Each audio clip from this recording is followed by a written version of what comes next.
was a creation, there were only shadows. In the present, those shadows still exist.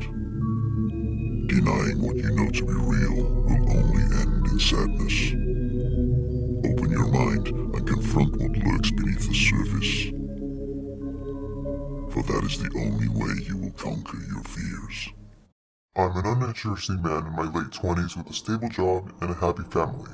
Being so, I had never even entertained the thought that I might, one day, be the target of a stalker. So here's my story as a warning to everyone.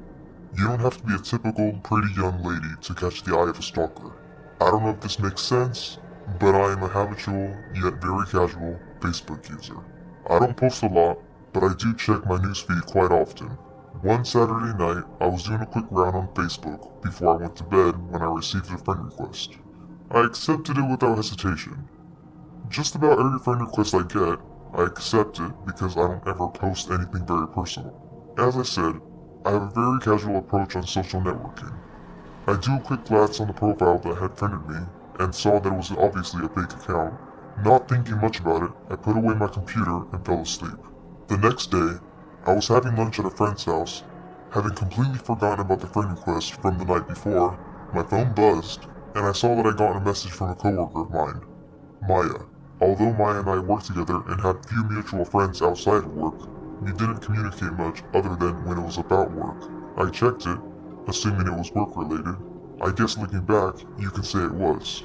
To get to the gist of it, the Facebook account that friended me also friended Maya, and had bombarded her with insults and accusations of being a whore/slut in every name of the book. The person even took it a step further by messaging Maya's husband saying that she was cheating on him with a coworker. Maya wanted to know if I knew who the person was because I was the only other person who accepted the friend request. I explained to her now that I accept almost every friend request and had no idea who it was. I then proceeded to unfriend the profile in question. Maya then explained to me that she already had suspicion on who it was, but just wanted to see if I could confirm it. She believed it was Kari. Let's rewind a few weeks earlier. I had a friend request from Kari. It struck me as rather odd. Although we worked at the same place, we had never met, never spoken, nor had we even made eye contact or been within 20 feet of each other. We worked in different departments, but I walked past her every day because I had to walk through her department to get to our lounge. That was the furthest extent of our interactions. I only learned her name though from when she friended me on Facebook, and I recognized her picture of course. I'm not sure how she found out my name. Kari also friended my wife's profile and began to shift through hundreds and years of my wife's posts and pictures, liking and commenting on several of them. She began interacting with my posts too, as though she knew us well. At work though, I walked by like usual and still no interaction. I found it odd, but didn't look too far into it.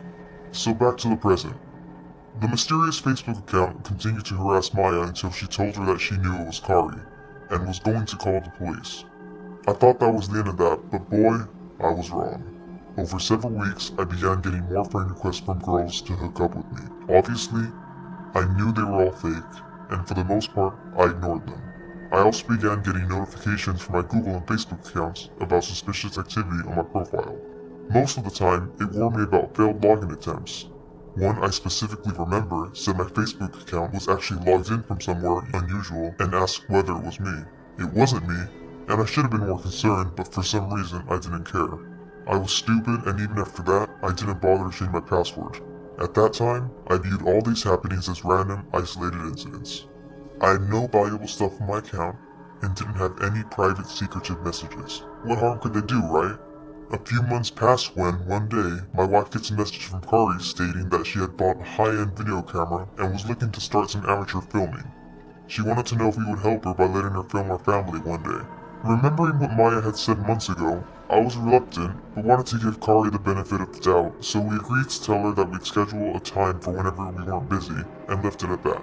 Once again, I had yet to actually meet Kari. More weeks passed by, and we completely forgot about scheduling the film shoot when Kari messages me about it. I turn her down, then things got weird. She sent several gifs of stick figures doing sexually suggestive motions and gyrations. I didn't respond, so she asks, "Funny, isn't it?" I immediately texted my wife to log into my Facebook profile to observe the messages.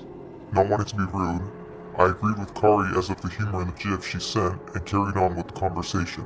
She proceeded to send me old photos from my abandoned MySpace account that I had completely forgotten about. This was around the time when MySpace had been revamped and people lost a lot of cherished memories.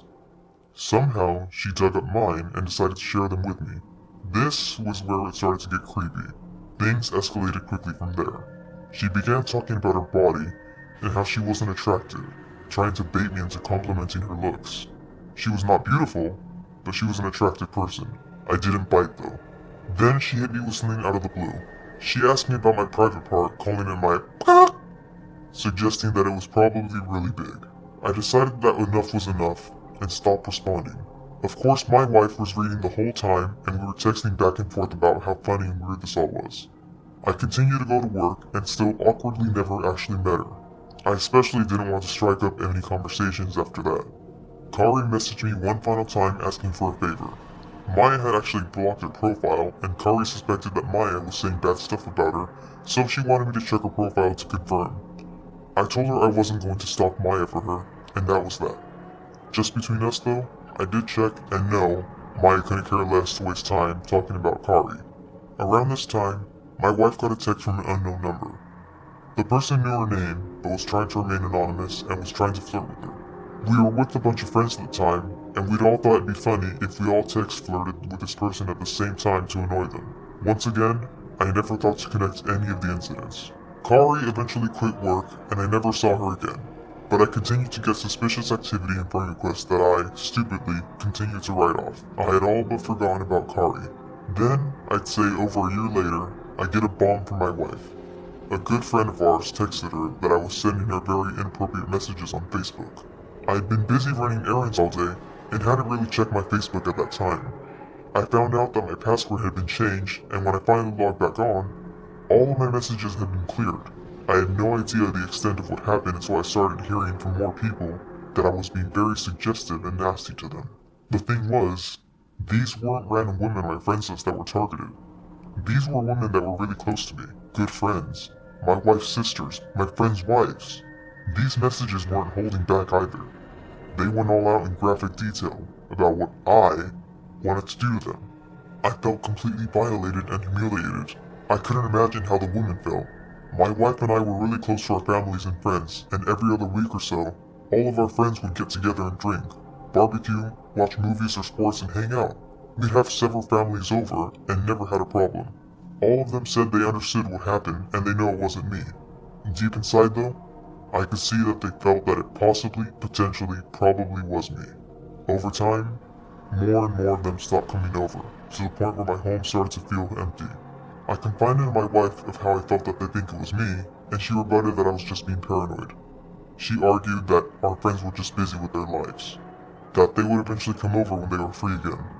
I then learned that someone had created a Facebook account using my name and picture and had continued harassing the same women. One of them posted a picture of the conversation with me on Facebook. She commented that it could really be me because the mystery person had used some words that I typically would. She also stated that the person knew my friends and family extensively. My heart instantly shattered after reading that.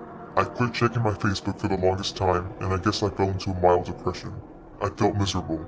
I told my wife that I wanted to disappear, and strongly considered quitting my job of 7 years and moving away to start anew. I now know that I was being quite irrational, and thankfully, my wife stayed strong for me throughout it all. I felt like I needed to defend my honor, and started gathering alibis of times, people, and places I was around during the times of many of those messages. My wife brutally told me that she couldn't believe I was even weak enough to let this no-life on Facebook put me down and make me feel that way. Which is true. I am, and always have been, a very mentally strong person. I always look for the best in a bad situation, but for some reason, this affected me differently. I can't explain why, but I felt extreme shame and guilt for some reason I didn't even do. Without my wife's support knocking me back into reality, I don't even know what would have happened.